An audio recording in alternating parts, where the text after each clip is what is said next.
Saç tökülməsinin qarşısını necə almaq olar? Bugün həm saç tökülməsinin qarşısını almaq, həm də ki, yeni gür saçların çıxarılma yollarını sizə təqdim edəcəm. Özəlliklə saçını uzatmaq istəyənlər üçün bu videomuz göydən düşmə olacaq. Diqqətiniz məndə olsun. Dəyərli izləyicilərimiz, videolarımızın davamının gəlməsini istəyirsinizsə, elə indi aşağıda yerləşən şərh bölümünə davam sözünü yazın. Bu bizə motivasiya verəcək.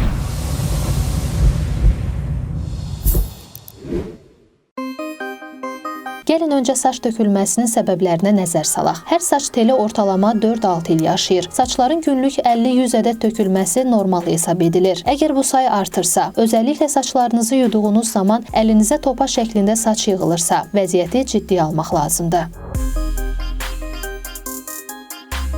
Vitamin və mineral çatışmazlığı. Qanda vitamin və mineral çatışmazlığı saç tökülməsinin əsas səbəblərindən biridir. B12, D vitamini, fol turşusu, biotin, sink və dəmir kimi maddələr qanda azdırsa, saç qidalana bilmir və nəticədə tökülür.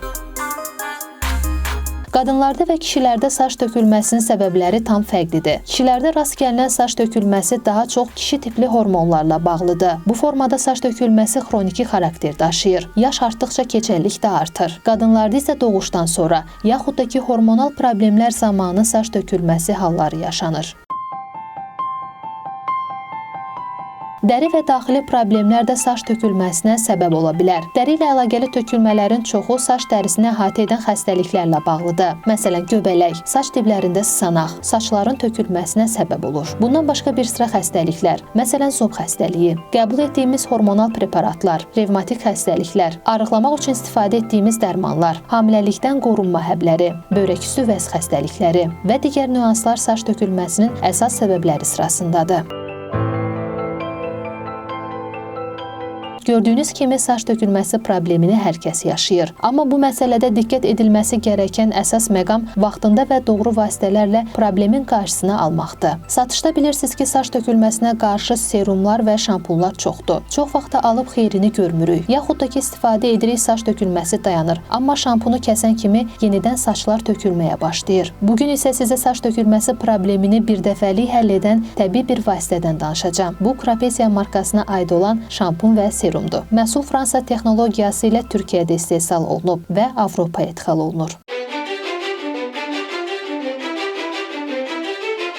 Saç tökülmə probleminiz varsa, bitki mənşəli bu məhsulu almaq kifayət eləyir. Çünki bu məhsulun tərkibi çox zəngindir. Məsələn, Crapesya şampununun tərkibində 52 ədəd maddə var. Onların bəziləri isə çoxlarınızın tanıdığı bitkilər, məsələn, şirin biyan ekstratı, üzüm toxumu yağı və jenşen kökü kimi maddələrdir. Yəni, adi şampun deyil, tibbi vasitədir. Tərkibində həmçinin keratin də var. Crapesya serumunun tərkibində isə 31 maddə var. Onların əksəriyyəti elə videolarımızda saç tökülməsinə qarşı tövsiyə etdiyim bitkilərdən mentol, kamfra, evkalipt, rozmarin, buğda proteini, çay ekstratı, jenşen kökü və üzüm toxumu yağlarından ibarətdir.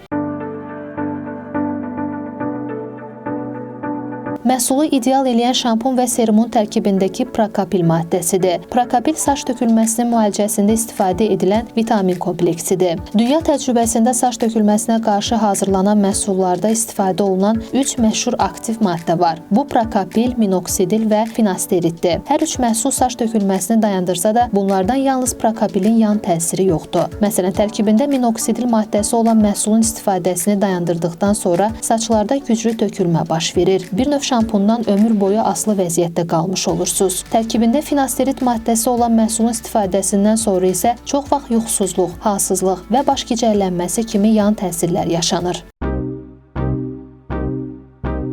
Şampun və serumun üzərində yazılan IGF-1, EGF və VGF maddələri nədir? IGF-1 maddəsi əsasən qaraciyər tərəfindən istehsal olunan insanın boyunu uzatmağa imkan verən hormondur. Bu da saçlarımızın böyüməsinə səbəb olur. Saç kökünə IGF-1 və Procapil kimi böyümə maddələri tətbiq olunarsa, həmin hissədə qan axımı sürətlənir. Bu maddə saçların uzanmasına kömək edir və saç tökülməsini minimuma endirir. EGF saç diblərindəki hüceyrələrin sağ qalmasını və çoxalmasını təmin eləyən maddədir. VGF isə saç diblərində zədələnmiş qan damar sisteminin bərpasını həyata keçirir, qan axınını sürətləndirir və saçlarınız təbii olaraq tökülmür.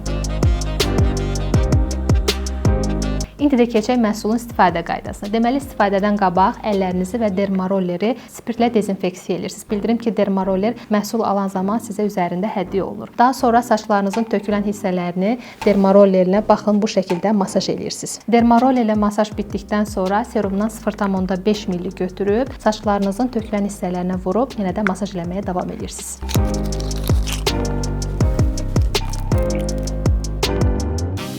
Bu formada saçlarınızda vurub masaj edirsiniz. Serumu gündə 2 dəfə səhər və axşam dediyim kimi dermaroller ilə masaj elədikdən sonra saç diplərinizə tətbiq edirsiniz və serumu vurduqdan sonra saçlarınızı yumağa ehtiyac yoxdur. Şampunun istifadə qaydası isə gündəlik yaxud da ki, gün aşırıdır. Siz saçlarınızı yuyarkən sadəcə bu şampundan istifadə etməlisiniz. Yəni siz əlavə olaraq şampun və ya sabundan istifadə edirsinizsə, bu müalicənin effektinə mənfi təsir göstərir. Bunu da unutmayın. Bu məhsulları dediyim qaydada 3 ay müddətində istifadə eləsəniz, saç tökülməsi probleminə bir dəfəlik son qoya bilərsiniz.